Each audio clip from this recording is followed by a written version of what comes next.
માંડવીના ધારાસભ્ય અનિરુદ્ધ દવેએ કાયદા મંત્રીને રજૂઆત કરી છે। ડિસ્ટ્રિક્ટ કોર્ટના ચુકાદાઓ અંગ્રેજીમાં ન આપવા માટેની રજૂઆત કરવામાં આવી છે।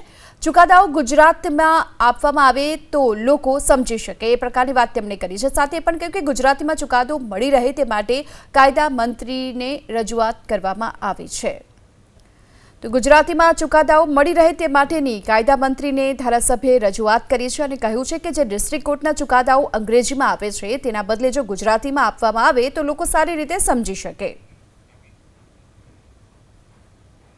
મહત્વના સમાચાર। આરોગ્ય કર્મચારીઓની હડતાળનો મુદ્દો ગૃહમાં ગુંજ્યો।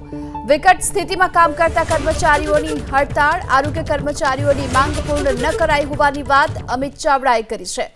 આરોગ્ય કર્મચારીઓનું 9 દિવસથી આંદોલન ચાલી રહ્યું છે। સરકાર આરોગ્ય કર્મચારીઓ સાથે વાત કરવા તૈયાર ન હોવાની વાત પણ અમિત ચાવડાએ કરી છે। આ સાથે પણ કહ્યું કે સરકાર તાત્કાલિક આરોગ્ય કર્મચારીઓ સાથે વાટાઘાટો કરે અને અમે આરોગ્ય કર્મચારીઓની માંગને સમર્થન આપી રહ્યા છીએ। આ વાત પણ અમિત ચાવડાએ કરી છે। સાથે પણ કહ્યું રાજ્યમાં હાલમાં આરોગ્ય સેવા ખોરવાઈ। આરોગ્ય કર્મચારીઓની માંગ સ્વીકારી આંદોલનનો અંત લાવવાની પણ માંગ કરી છે।